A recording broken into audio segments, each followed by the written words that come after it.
Сәлеметсіздер ме, құрметті оқырман? Менің арнама қош келдіңіздер. Арнамның дамуына үлес қосып, тіркеліп достарыңызбен бөлісе отырыңыздар. Бүгінгі баяндайтын әңгіменің аты «Аманат арқалаған фашист» немесе «Қараторғай әні». Авторы Бекен Қайратұлы. Өткен ғасырдың 80-ші жылдары құмдағы ауылда сабан топырақты илеп соққан бір қабат 8 жылдық орта мектепте оқимын. Мамыр айы туған соң мектепте қызу мереке басталады. Әуелі 1 мамыр бейбітшілік күнін атап өтеміз.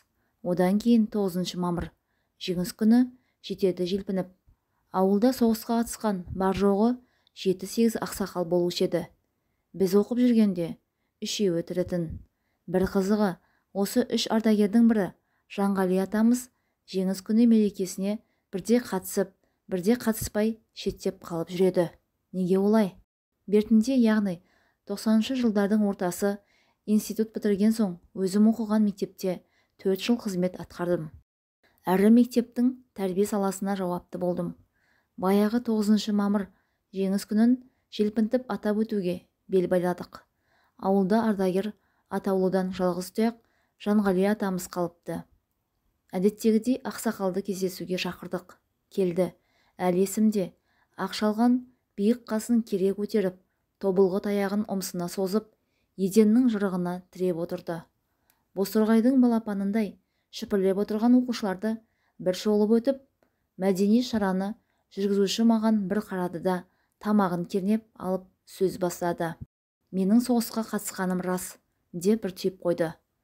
Тағы да тамағын кернеді. Бірақ тұтқында болдым, деді.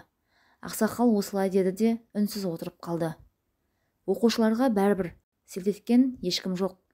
Жәкеңнің неге шеттей беретінін сонда барып түсіндім. Қысқасы, соғысқа қатысқан, бірақ немістердің қолында тұтқында болған жалғыз тұяқ ардагермен шырайлы сұхбатымыз осылай басталды. Үрпейіп отыра беретін емес. Енді мен сұрақ қойдым. Тұтқында көп азап шектіңіз бе? Қайдағы азап? Ол бір естен кетпес бақытты күндер ғой. Не дейді мына кісі? Тұтқындағы адам бақытты бола ма? Соның ішінде овчаркасы арсылдаған фашистердің концлагері адамдарды тірідей өртеп жатпаушы ма еді? Ақсақалдың мына жауабы басыма боқ күрейтін ерні жық темір күрекпен періп кеп жібергендей әсер етті. Мүмкін қалжыңдап отырған шығар. Бірақ қалжыңның адамы емес. Миым әңкі-тәңкі. Оқушылар да біртүрлі бізге таңырқап қарайды.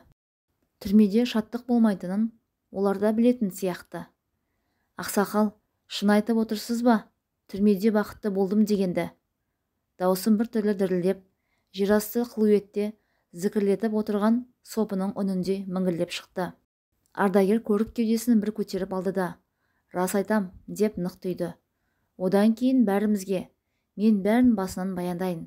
Сендер тыңдап алыңдар деп, көне домбыраның қиюы қашқан үнінде тарғылданып естілетін қоңыр даусымен күңірене сөзін бастады ақсақал.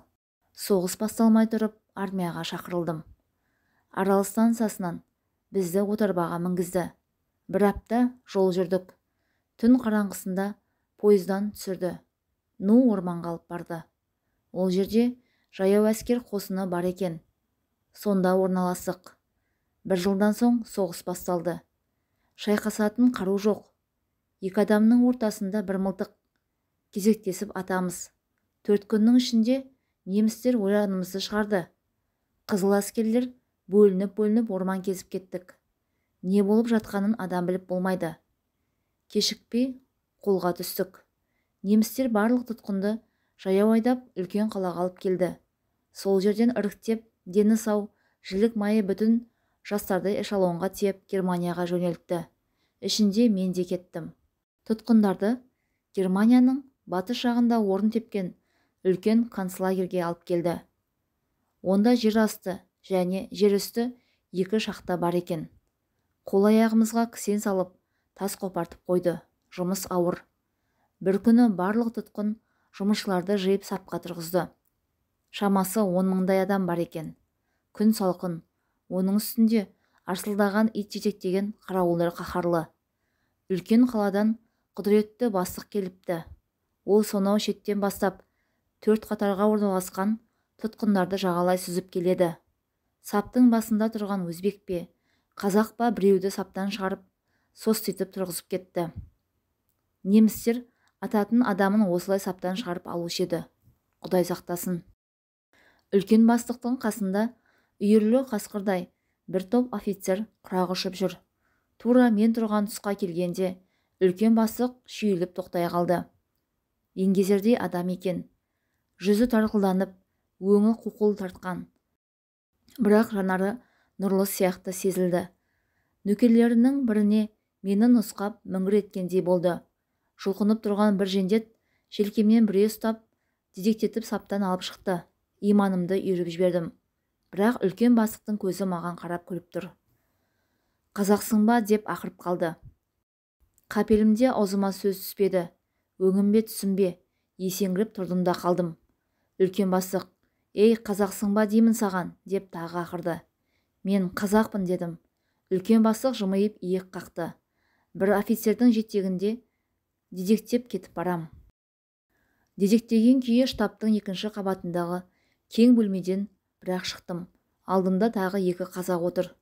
Арқаның тарламбозында жылқы жайып жүріп кездескен қазақтар сияқты шұрқырай амандасып жатырмыз. Менің ізімді басып тағы 9 қазақ келді. Барлығы 12 болдық. Бәрімізді шұрқырата айдап барып моншаға түсірді. Шыққан соң су жаңа киім кигізді. Құдаға келгендей ырғап-жырғап қалдық. Не үшін бұлай? Бәрі құпия.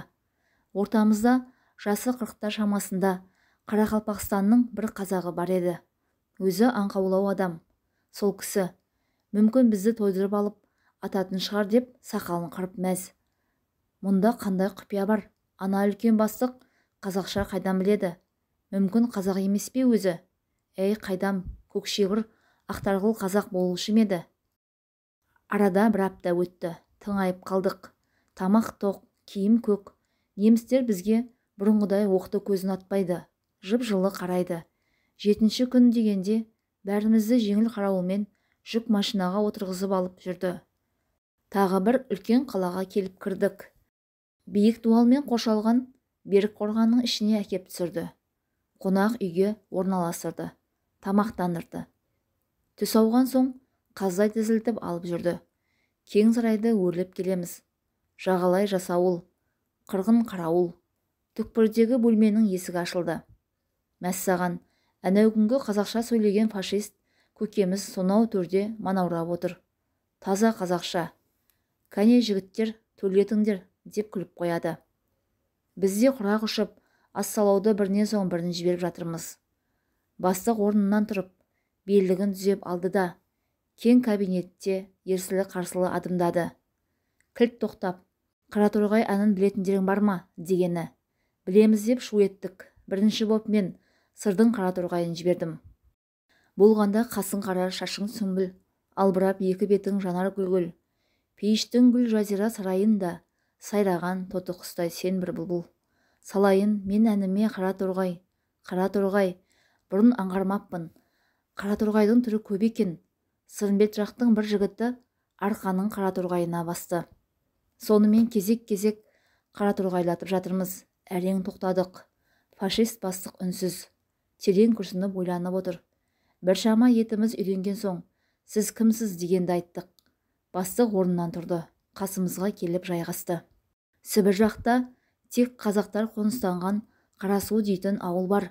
Сол елдің ақсақалы Ақмырзаның өкіл ұлы боламын. Қазақша атым Балдамир деді. Содан әңгімесін бастады. Балдамир бірінші дүниежүзілік соғыс кезінде орыстардың қолына тұтқынға түскен екен. Сібірде түрмеде болған. Содан 17-ші жылы патша құлап, дүние бүлінгенде оны түрмеден босатқан. Бірақ өкпеге тиген суықтың кесірінен өлімші халге жеткен. Түрменің 40 тесік госпиталында ажалын күтіп жатады. Бір күні госпитальға қою қара мұрттарынан май дамған, түлкі ішіктерін құлпыртып киген қазақтар келеді. Түрме бастықтармен тамыр болу керек. Мына өлгелі жатқан немістің баласын маған бер деп сұрап алады. Ауруды жылы орап шанаға салады да ауылынан тартады. Шанаға таңылған неміс есін жиса, мұртты қазақ делбесін қағып қойып, орманды жаңғыртып ән салып келеді. Сондағы әні осы Қараторғай екен. Балдамердің есінде мәңгі жатталып қалған. Қазақтар ауру немісті үйіне әкеп, қысырақтың қымызын беріп тыңайтады. Көк шыққанда адам қатарына қосылған Балдамер, немісше аты Валдемар, жылға жетпей қазақша үйреніп алады. Ақмырза алыс жуықтағы ел жұртты шақырып той жасап, Балдамерге жілік ұстатып бала қылады. Жылжып жылдар ағып айлар өтеді. Балдамер қазақтардың ортасында ойнап күліп жүре береді. Бірақ заманның тарылып келе жатқанын аңдаған Ақмырза айтады: Балдеке балам, саған айтар екі ұсынысым бар. Қайсысын қабылдайсың, оны өзің шеш. Балдамер: айтыңыз көке. Бірінші айтарым, үйлен де осында қал. Аға інілерің бар, сені жалғызсыратпайды. Екінші айтарым, заман тарылып келеді. Алда қандай күн туары бір Аллаға аян. Не болмаса еліңе қайт. Содан ойлана келе Балдамер еліне қайтуға шешім қабылдапты. Ақмырза әкесі жиған алтын бұйымдарын сатып, Петерборға адам аттандырып, төлқұжат жасатып береді. Содан 1930 жылы туған қаласы Дрезденге оралды. Мені омбыға дейін шығарып салған Ақмырза әкем: Балдамер қарағым, саған бір аманатым бар. Қай жерде қазақтың баласын көрсең, қамқор бол, деді. Мен көкеме ант бердім. Қазір Германияның солтүстік өңірі бойынша стратегиялық маңызды құрылымды басқарып отырмын. Көкемнің аманатын орындайын деп, тұтқындарды аралап, осы қазақ болар дегендердің бәрін құтқарып жүрмін. Барлығымыз Балдамердің әңгімесін көзімізге жас алып тыңдадық. Балдекең бізді текке жатқызып қойған жоқ, жұмыс істетті. Жергілікті адамдармен тең дәрежеде өмір сүрдік. Тіпті өзіне қарасты құрылымның барлық шенді офицерлерін жинап алып, бізге концерт қойғызды. Сайландаумен 2,5 жыл өтті. Бір күні бәрімізді Балдамер шақырды. Осылай да осылай, соғыс тағдыры қиындады. Немістер жеңілетін түріміз бар. Ертең сендер елге барғанда бәріңді тексереді, атып жіберуі де мүмкін. Сондықтан мен сендерді басқа жаққа ауыстырмақпын. Италияға барасыңдар. Сонда американдықтардың бақылауына өткен соғыс тұтқындары бар. Соларға қосамын. Барлық құжаттарыңды сақадай сай жасаттым. Американдықтар қолында болғандарды Совет елі жазалай қоймас. Екінші шартым, бір-біріңді ұмытыңдар және айтпаңдар. Жанғали қария: бұл әңгімені сендерге тұңғыш рет айтып беріп отырмын. Көреген қазақ Ақмырзаның аманатының арқасында түрмеден аман шығып, бір қайырымды фашист Балдамердің арқасында елге келген соң сотталмай аман қалдық, деп әңгімесін аяқтады.